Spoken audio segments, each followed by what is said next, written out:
Welcome to the Radical Lifestyle Podcast, brought to you by Generation to Generation, where you will be inspired by the past, equipped for the present, and prepared for the future as we engage in conversations with people from around the world. Hello everyone, this is Andrew and Daphne from Generation to Generation, and our guest today is Eitan Shishkoff. Now Eitan, for people that don't know who you are, can you just say a bit about where you're from and what you do? Sure. Well, from my accent, you will readily identify that I was born in the United States and came to faith in 1972 while my wife and I were living on a hippie commune in the high mountains of North America. And we came to faith 4 years later through the tragic murder of a close friend at the hands of a stranger. And God gave me a supernatural vision and encounter where I saw Jesus, Yeshua, on the cross, and he reached every longing of my heart. I gave my heart to him at that time in 1972, and subsequent to that, the Lord restored our Jewish heritage. My wife was born Jewish through both her mom and dad. My mom was Jewish. And we saw the incredible unified reality of the covenants of God. And that led us back to celebrate our faith in Yeshua as Jews, together with our Gentile brothers and sisters. And in 1992, we moved to Israel to fulfill God's calling upon the Jewish people to return to this land, and particularly to return as Messianic Jews and to participate in this end-time restoration of faith in the Messiah, which is to accompany the physical restoration. And for people that listen to this and they think, I like this Eitan, I want to find out more about him, see what he's doing, where could they do that? Well, the ministries that I serve are represented on a couple of websites. The congregation that the Lord allowed us to establish with a small network that was planted out of it is called Tents of Mercy. So they could find out some of what I've been involved with at tentsofmercy.org. And then over the last 5 years, I've been pursuing a vision that we call Fields of Wheat.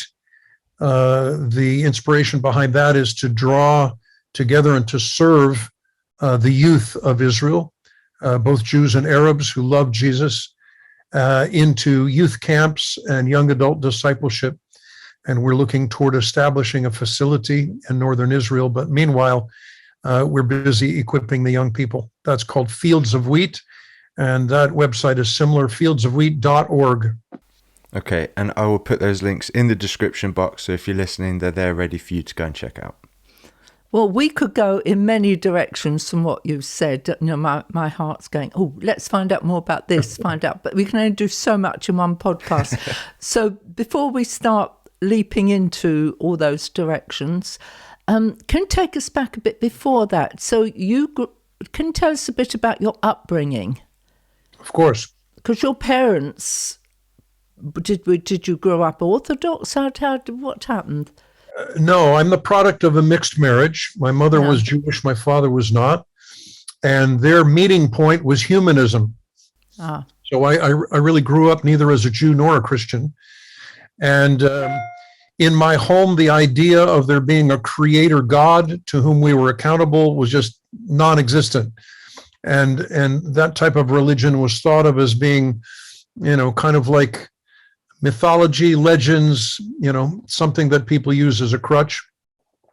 And in fact, my dear mother, who was a powerful intellectual, liberal thinker and educator, when I did come to faith, and I wrote that dramatic letter that I wish I could take back and express in a different way. It said, Mom, I've accepted Jesus. He's the way, the truth, and the life, and you need to do the same thing. Oh, dear. She wrote back and said, that religion is just a crutch. So I grew up in that environment, but I grew up with a spiritual hunger. I remember in my teenage years reading a book about the religions of the world. I was drawn even then to Eastern mysticism. But as I came through high school and into college, my focus became the war in Vietnam, which at the time in the 1960s was a very central facet of American politics and culture. And I was very set against it, so much so that I did a whole lot of things to try to protest and stop it, some of them illegal. And in the end, became very disillusioned that my activity was not really bringing much change. And by that time, I was being drawn toward this sort of back to the land lifestyle that people were. I think that it was an alternative that other young people like myself were feeling like there's a need for more radical change in our lives, and we're not achieving it by our protest movements. And I think that is echoed in today's young people too. There's a need for change and to be more radical in our lives, but won't jump too far down that road yet. So you grew up like that, and then you had an encounter with Yeshua. Yes, a very dramatic one. Oh, let's hear about it. Yeah, rather tragic circumstances. Yeah, let's hear about it. Well, to set the stage, we had been living, as I said, in the high mountains of North America in the Southwest for about 4 years. My wife and I were married in January of '69. We immediately took off from California, where I had been raised and where we were married. And we wound up outside of a large mountain range in the state of New Mexico in the United States, and actually had our honeymoon in a cave, which is a fun part of our story, because I look back on that and it doesn't sound romantic, but it was very romantic. Actually, because it was winter time, we had a small wood stove to keep us warm. But as those 4 years unfolded, we were learning to grow our own food, and it was quite a process. We were suburban kids, but very motivated, worked hard, and still I would say our spiritual composition was kind of a potpourri of Eastern mysticism, kind of a Buddhist, how should I say it?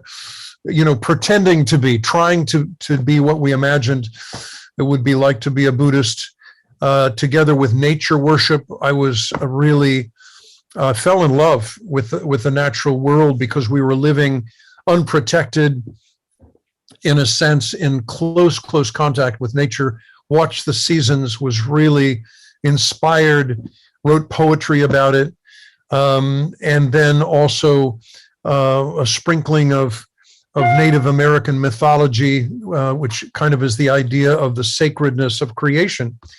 But of course, as the scripture says, Paul talks about worshiping the creation instead of the creator. So at that point, I'd say I was worshiping creation. And then this terrible tragedy happened, in which a very close friend, we weren't on the same commune at the time, we had lived in close cooperation before then, loved his wife very much. My wife helped to deliver their little baby way up in the mountains. And a stranger came through and for no good reason at all, put a bullet in the back of his head. And the senselessness of that, and the abrupt shattering of our idealistic concept of what we were doing, feeling naively that really we could create a new society without such bad things, that was destroyed. And at that point, I cried out to heaven. I didn't know who God was. I didn't know if there was a God. But I basically said, okay, if you exist, this is a good time to show up, because I don't have any answers, and I'm pretty ticked off, at what has happened here. I don't get it. And the response of the eternal God in his amazing love was to send some young Jesus people. Wow. Back in those days, we're talking 1972, people from within the kind of hippie milieu were getting saved, were coming to faith in Jesus, and they were immediately talking about it. So these guys were brand new believers. They looked a lot like us. They had long hair and kind of hip. So we listened, while they spoke the gospel. One night over our typical meal of tortillas and beans way up there in the mountains, we learned about food from the Spanish-speaking neighbors that we had worked with and grew to love. Suddenly, I'm not seeing my family or my partner's family in the room. I'm awake, but I'm seeing this figure with arms outstretched. And of course, I knew that it was Jesus. I didn't know his Hebrew name at the time. And he locked eyes with me. And he was in the agony of this torturous death. But what he communicated through his eyes was this: I see your intense longing to be a pure soul. I see that you have failed in your own eyes to achieve that. I see that you have tried many things, that you've tried to simplify your life, that you've investigated, but I am the truth that you're seeking, and I'm hanging here for you. I'm bearing your failure, but I love you. It wasn't accusatory. It was so incredibly redemptive, and he was inviting me. He was inviting me with more love than I'd ever experienced. So I come out of this vision. These two guys, these Jesus people, I had no idea what I just experienced, nor had my farming buddy or our wives.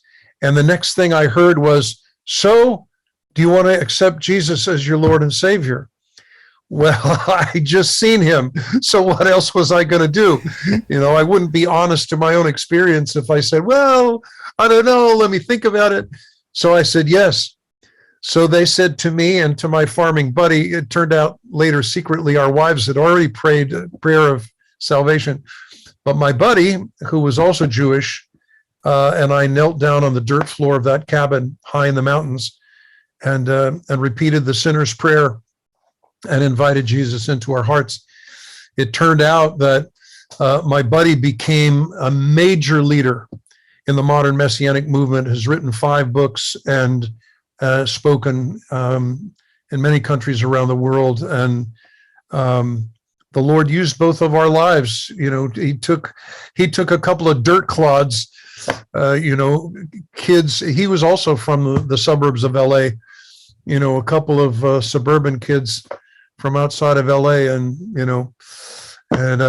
picked us up and washed us off and said, okay, well, I guess I can use you guys. Who's the buddy? I want to know who the buddy is. His name is Russell Resnick. Oh no! And he's been the what do they call it? General director of the Union of Messianic Jewish Congregations, and now he's the rabbinic chaplain for that organization, and has written wonderful, wonderful books. I actually just wrote an article based on one.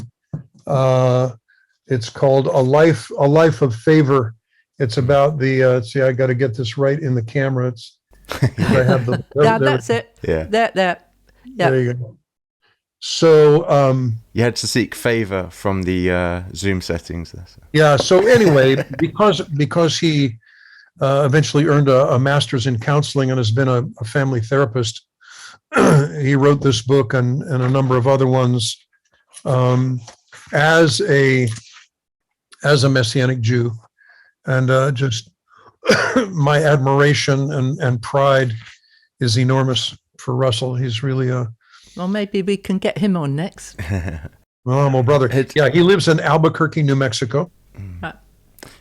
Did you at the time recognize these people that turned up as an answer to your prayer, or is that something you recognize in hindsight? And also, had you had dreams and visions before, maybe not necessarily about Jesus, or was this just something completely out of the blue? You'd never really experienced anything like that before?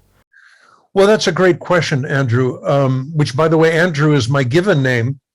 It's still on my U.S. passport, so I'm very partial to Andrews. Well, brothers by name and by beard as well, so right. that's good. You can take your time to let it change to this color, by the way. It is gradually getting there, so yeah. No hurry. No, I'm trying to take my time. I took the name Eitan because Andrew was impossible for Hebrew speakers to pronounce. It came out sounding Andrew, and the people's face would go like that when they tried to pronounce it. So I had the name Eitan in Hebrew class when I was still in the States, and it has a kind of a comparable meaning. So it's worked out really well. The question about did I recognize them as the answer to my prayer, I don't think immediately, but I will say this, that my mind and my heart were very open because of that process of searching desperately that I spoke about. And it also left me interested enough to give them a fair hearing. I would say it that way. In terms of there being earlier hints about Yeshua, yes, quite significantly, both from the occult world, and of course, anybody that wants to appeal as if they have a spiritual answer are gonna count Jesus in there somewhere. They'll add him into the mix because you can't avoid him. As whether you call him a guru or an ascended master, or there was a book called The Aquarian Gospel of Jesus the Christ. So even the astrological fans, were trying to make use of him. But then there were several encounters that came along the way.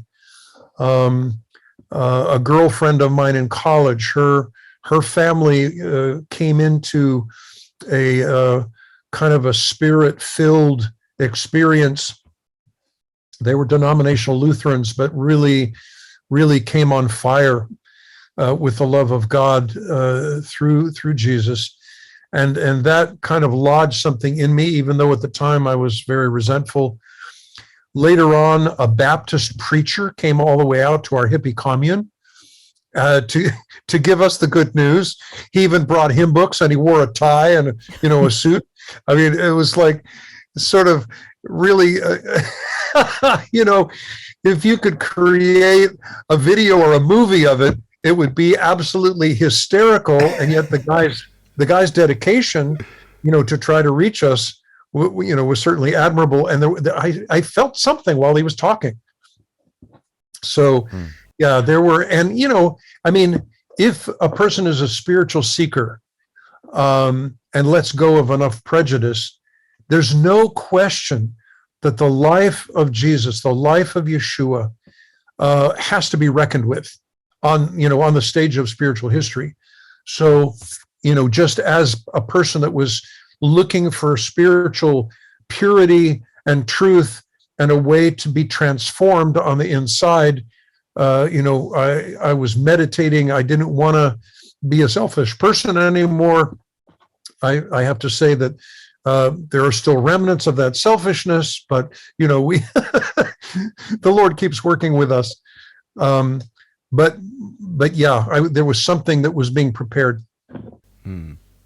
You said something earlier about writing a letter to your mum and wishing you could have rewritten it. This is something that we have heard before. We have Jewish friends of ours that have come to a faith in Yeshua, and one of the first things that we hear is, do I have to tell my mum? Or a concern about relaying this message to the mum.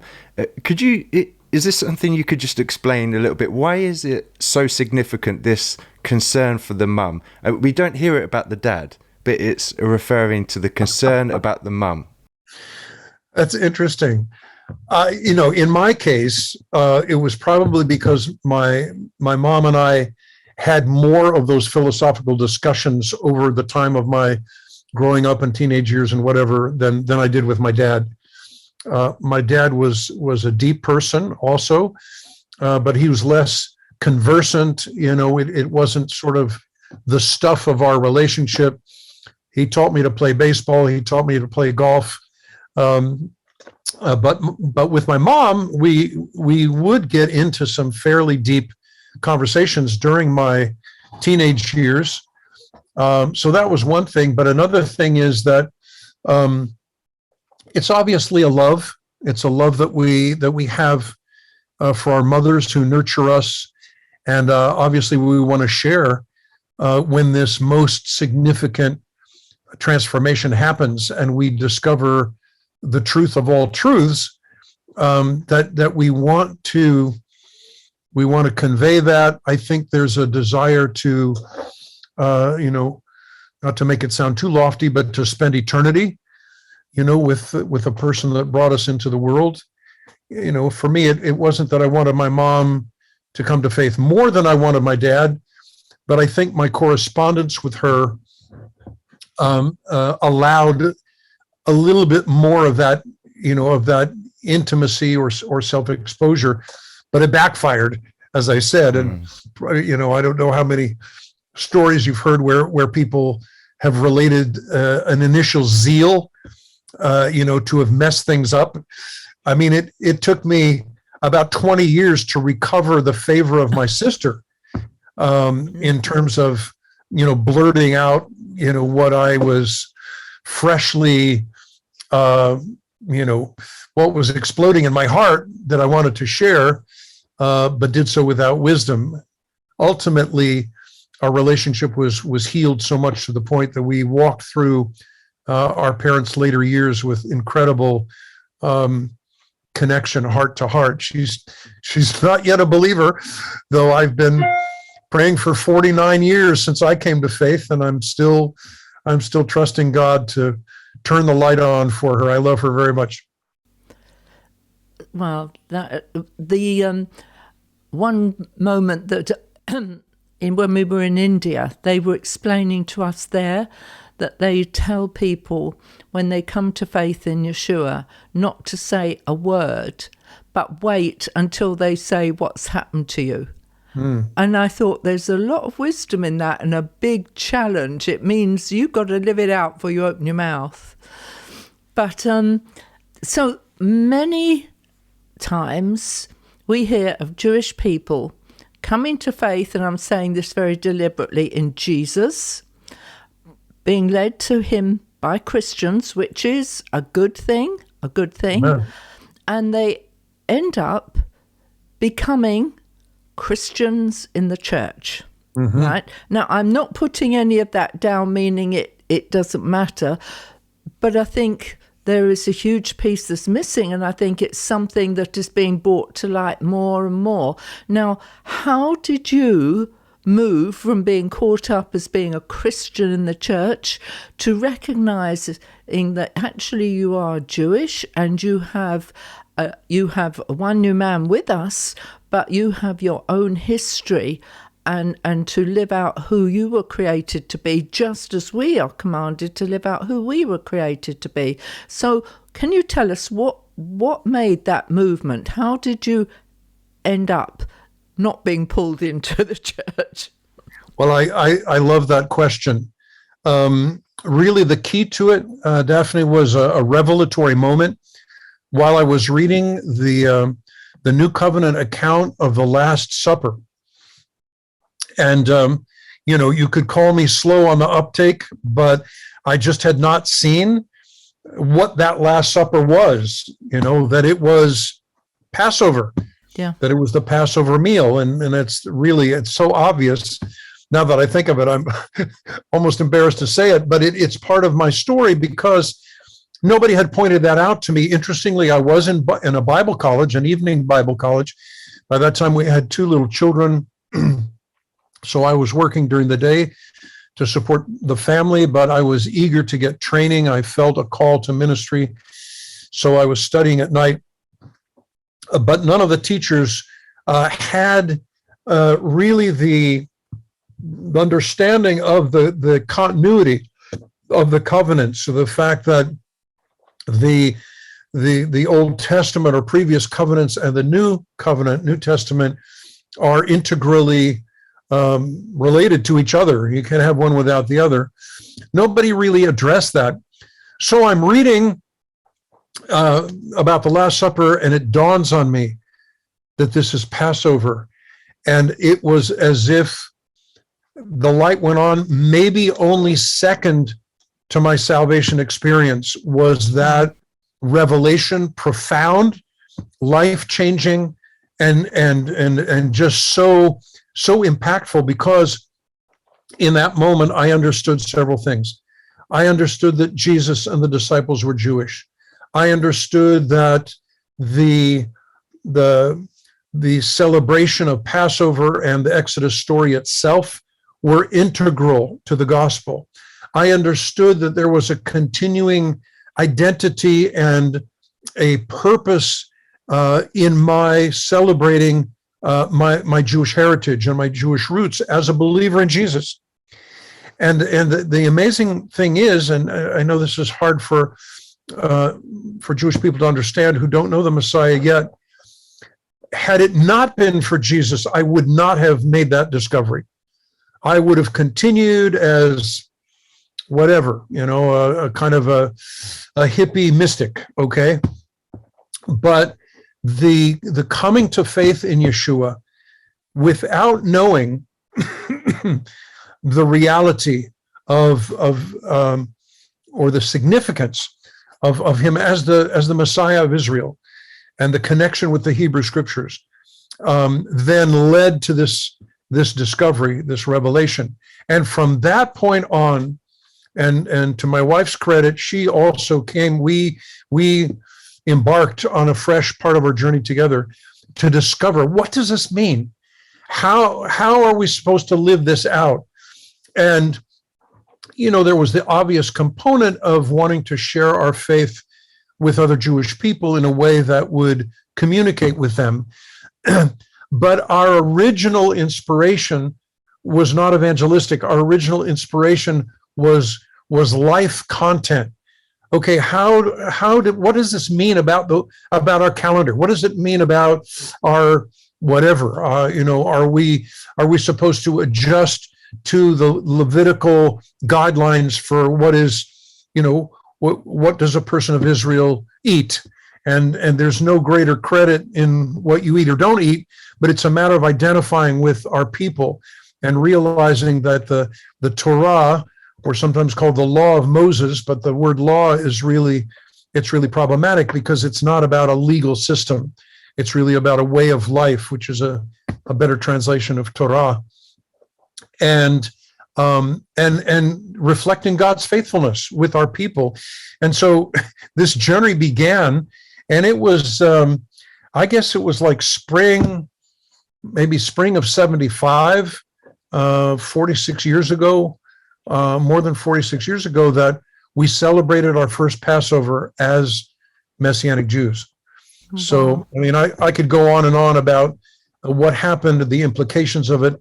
Ultimately, without that realization, we never would have arrived in Israel. Mm. That was going to be my next question. And mine. So with this, how did you come to the point of returning to Israel or making Aliyah? What was that journey? I know that sometimes we hear of Jewish people going to Israel and suddenly something inside them says this is home. Sometimes they haven't even gone. There's just this inner feeling that they're drawn to this location. How did that play out for you? It was the result of a message, a teaching that someone was giving. So the chronology would be in 1972, October, we came to faith. as I just mentioned, the spring of 75 was our first celebration, our first experience of celebrating Passover as Messianic Jews. And then by the summer of 77, which wasn't that much longer, I found myself in a conference in Kansas City, in America, that was dedicated to the moving of God's Spirit throughout all of the denominational and cultural corners, if you will, of the body of Christ. And I found myself in a session with a woman who since became a very, very dear friend of ours, together with her husband. This was Shira Sokaram, together with Ari Sokaram, the founders of Ma'oz Ministries, and really people who have been significant in our lives and pioneers here in Israel in the congregational movement.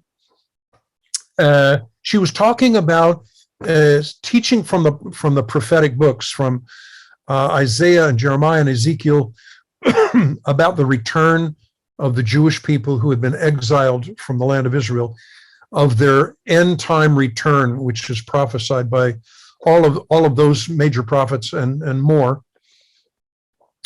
And in her presentation, she spoke about the vital necessity for there to be Jewish believers in Yeshua, in the land, during this restoration, and that was part of the restoration. And while she spoke, I heard not an audible voice, but inside of myself, God speaking to me. And I don't use that phrase lightly. I know that sometimes it's overused, but I'm using it very soberly. Words like this: you will one day live in Israel. This is your destiny. Just that direct. 1977. So then 15 years elapsed. And during that 15 years, we're learning, we're living, we're exploring, growing in what it means, meeting lots of people, going to other conferences. And by the way, not really dragging our feet in terms of going to Israel. I'm convinced, excuse me, that God had a purpose in our staying in North America until that time that he deemed that we were ready. And why do I say that? Because we spent the last 11 years, from 1981 to 1992, serving in a Messianic Jewish congregation in America, in the Washington, D.C. area, Beth Messiah, which was one of the pioneer congregations of the movement, under a wonderful man with whom I'm still serving, Dan Juster. He's a friend of ours. Yes, and then Asher Intrader and Paul Wilbur and I were ordained as elders on the same day in the spring of 1982. So our relationships were also part of what God was setting in place. And those relationships after 40 years are just as strong and wonderful as ever. And so during that time, from 1977 until Aliyah in 1992, God was, I would say, training us, preparing us for what then would become, we had no way of knowing it, what would become congregation planting in Israel in the Hebrew language. And of course, we were raising our family. By the time we left for Israel in 92, we had 2 college-age children who decided on their own to come with us, and have since married fellow Israelis, and already their oldest children are young adults and have blessed us with many grandchildren. But also a 4.5-year-old. This was 1992, and Connie, my dear wife, was 6 months pregnant with our 4th child, and she was 45 years old at the time. So I always say that she is the hero of the story, not me. Wow. But all of that time, also got into a radio ministry for 5 years. Had a show called Gates of Zion with Jeff Bernstein, and which we interviewed often Jewish believers from Israel. And so part of the whole preparation was understanding the dynamic, the realities of persecution, the challenges of being a Jewish believer in Yeshua and living in Israel. So I know that God did not want us to go there naively.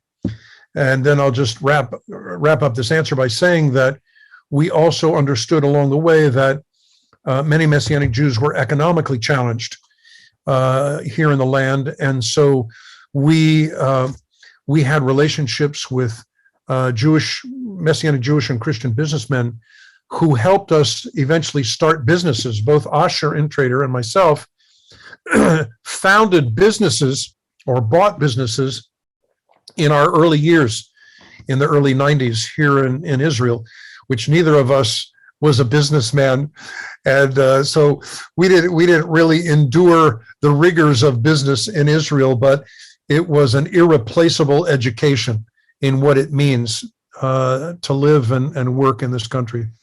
We often say to people, God might say to you something, you know what he says, but you need to figure out the when does he say to do it and how does he say to do it. And often we end up in all kinds of trouble because he says something and then we just go ahead and do something when and how we think it should be done and all the problems. And so it just took 15 years for your when and the how to flesh out. 100% true. Yeah, that's interesting. So can we leap forward now because you're now on the Golan. I'm right, aren't I? You're on the Golan. You're now on the Golan. Right. Golan Heights. Yeah, you looked. I thought, oh my goodness, he's not on the Golan. He's somewhere. So you're on the Golan. And obviously there's a long story between where you just finished to here.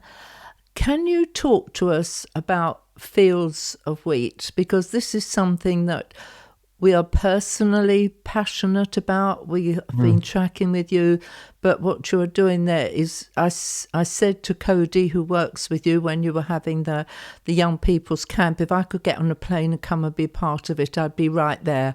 He said, come on, but there was just an issue of the border, so I never made it. But please tell us about that. I think it's hugely significant, isn't it, that you're possessing the land even on the Golan Heights?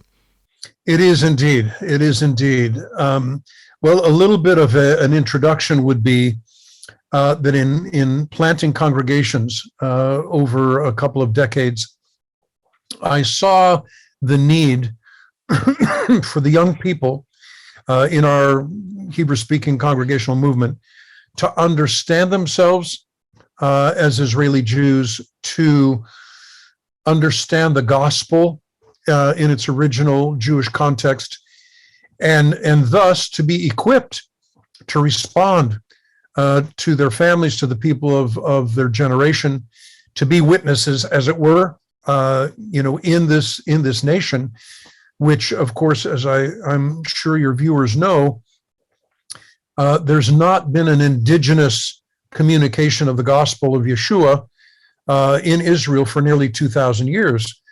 So you're talking about a huge communication challenge, and you're talking about a human movement that's going against the tide of incredible years of dastardly persecution against the Jewish people at the hands of the Christian church, which, praise God, in the era in which we live, is being radically changed.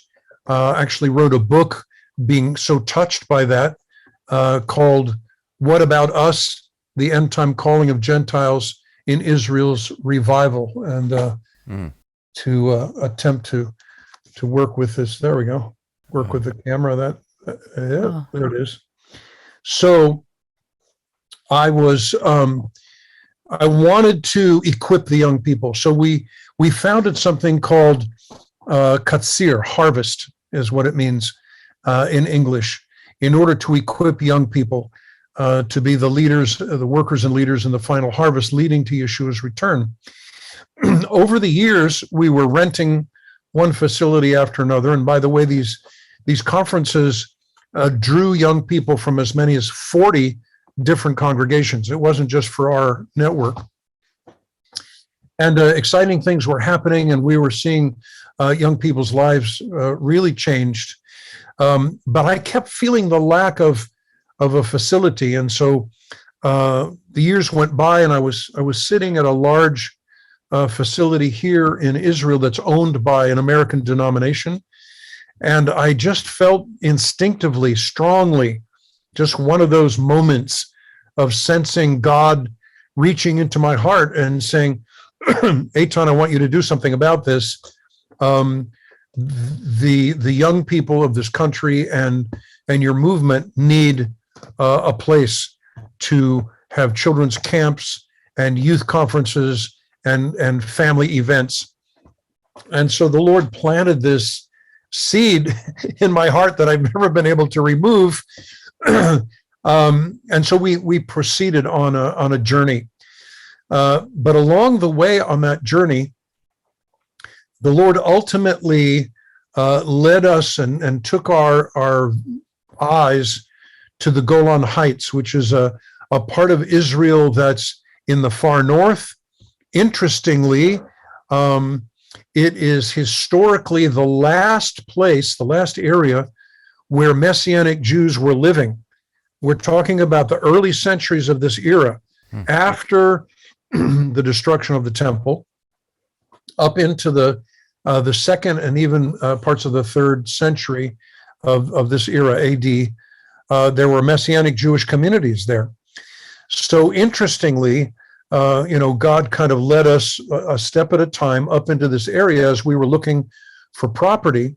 But in the meantime, we realized that our purpose and the central activity for which we needed a facility was the equipping of youth and young adults. So this youth ministry that you asked about earlier, Daphne, Katsir, which means harvest, which has now been going for 21 years, is now under the umbrella of what we call Fields of Wheat. Why did we choose the name Fields of Wheat?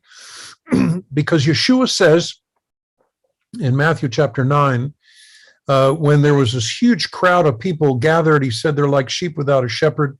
He turned to the disciples and says, the harvest is great, but the laborers are few. Pray therefore to the Lord of the harvest, which in parentheses I would say that's him, that's Yeshua, that the Lord of the harvest will send out laborers into his harvest field. That verse actually landed inside of me way back when I was a young believer, still in the mountains.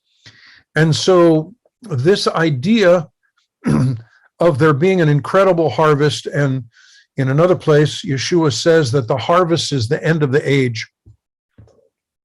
Why would he say such a thing?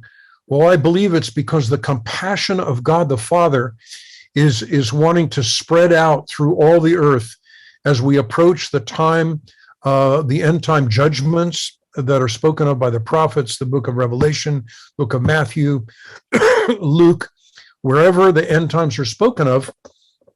It's clear that God is judging evil in the world. He wants to cleanse the world and restore that original place of blessing and that original place of stewardship to the men and women who will follow him.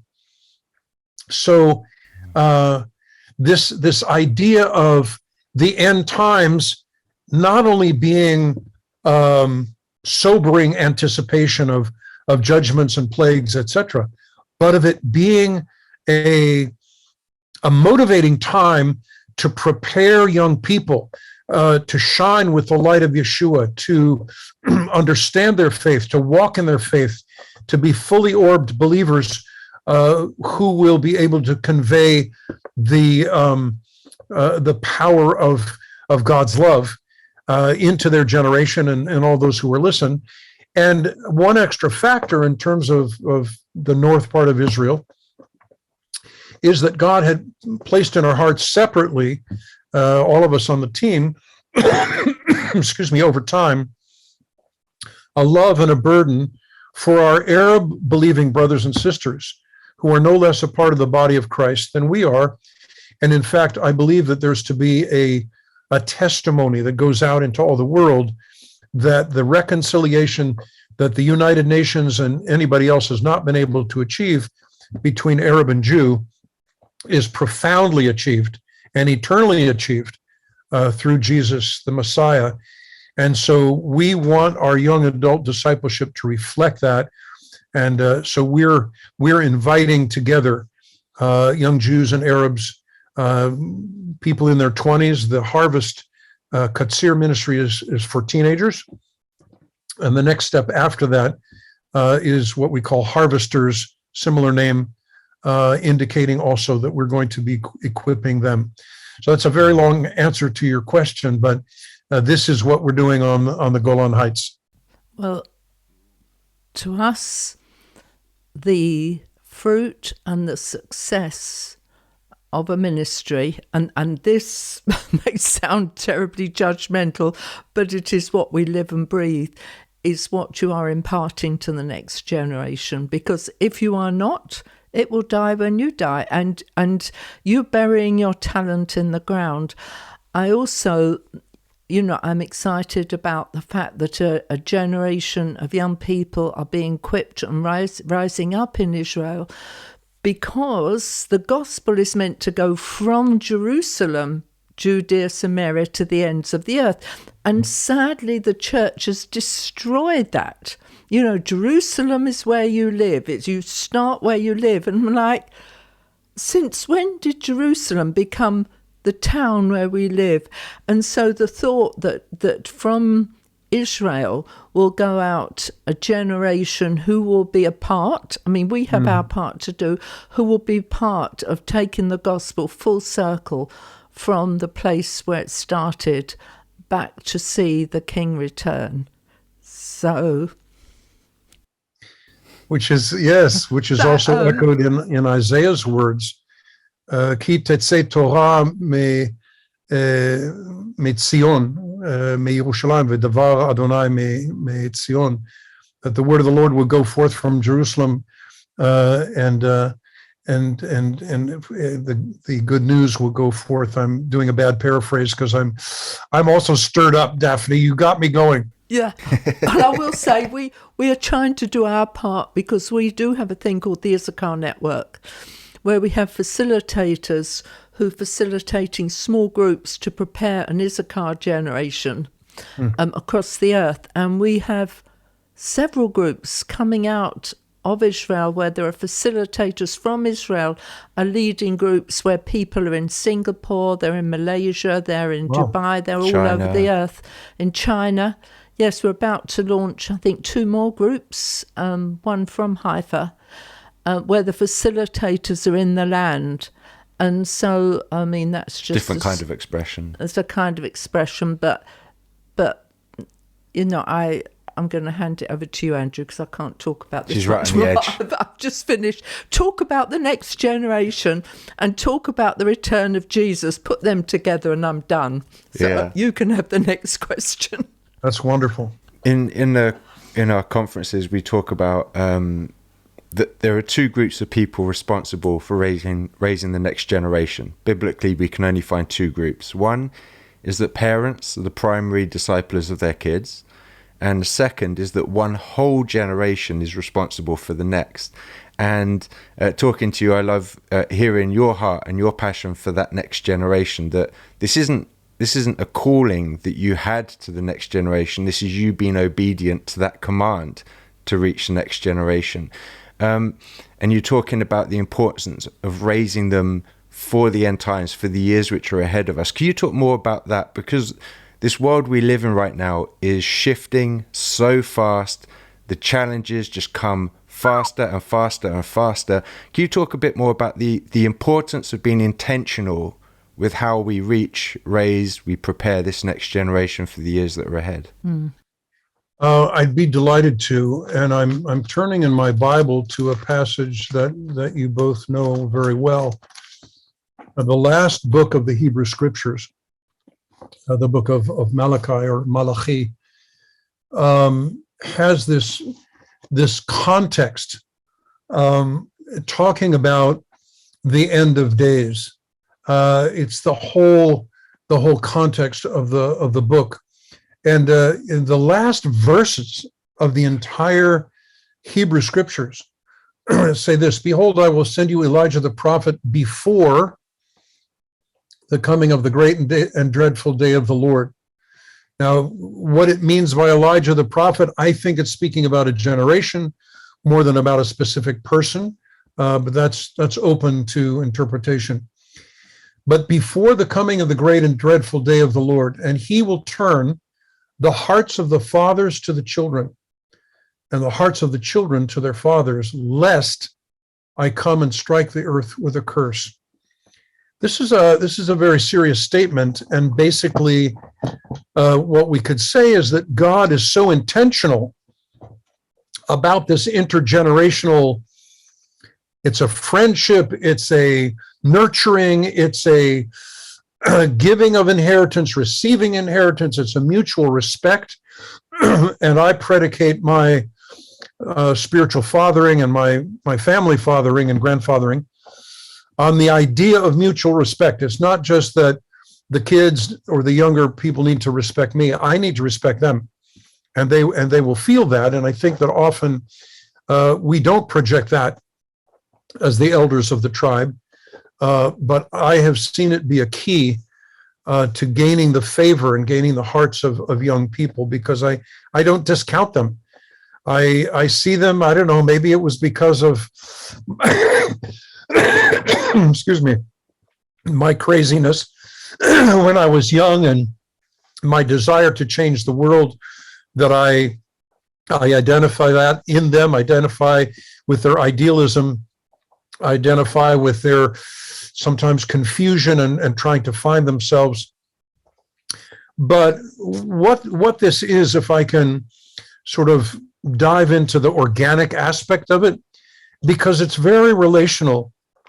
And, I'm all for discipling patterns and books and workbooks and whatever you can find as a tool. But I believe that God is at the very base relational, and that discipleship is a relationship rather than a lesson. And where the apostle says you have many teachers, but not many fathers. And so fathering involves a lot more responsibility than teaching. Teaching, you can give some material and go away. Yeah. If you're a dad, you don't go away. That relationship is in place. And this passage, I mean, how could it escape our notice that this is the last verse of the entire, what people call Old Testament. I prefer Tanakh or Hebrew scriptures, but the earlier covenants. And then it moves on. And interestingly, and I don't know that I ever actually put this together quite so strongly or literally, the beginning of the new covenant in Matthew also is talking about generations. The book of the genealogy of Yeshua, the Messiah, the son of David, the son of Abraham. Mm. And so what we have here is God, I believe, first of all, that the Spirit of God loves restoration of relationships, loves restoration of relationships of generations. And this is what the enemy hates. And so when I grew up in America in the 50s and 60s, there was a time of real disillusion and isolation, and the fabric of family was just coming apart. And I'm not saying that against my folks. They were wonderful and loving, but we really didn't have extended family. And I think that that's a result of the advance of technological civilization, that we need to somehow turn back to what's called in one part of the scripture the ancient paths. And the ancient paths are much more relational, much more organic, much more, you have to spend time with each other. And, I'll confess, I don't always feel like I have the time, that somebody's asking for, that somebody needs. And yet I think that it's better to go deep with a few people than to be shallow with a whole lot of people. And so that's part of the strategy and the consideration of this issue of generation to generation. Young people are looking, I mean, they've told me this, and I've read it, and I believe I've seen both the deficit side and the fruitful side. Young people are looking for moms and dads, and they're looking for someone who will patiently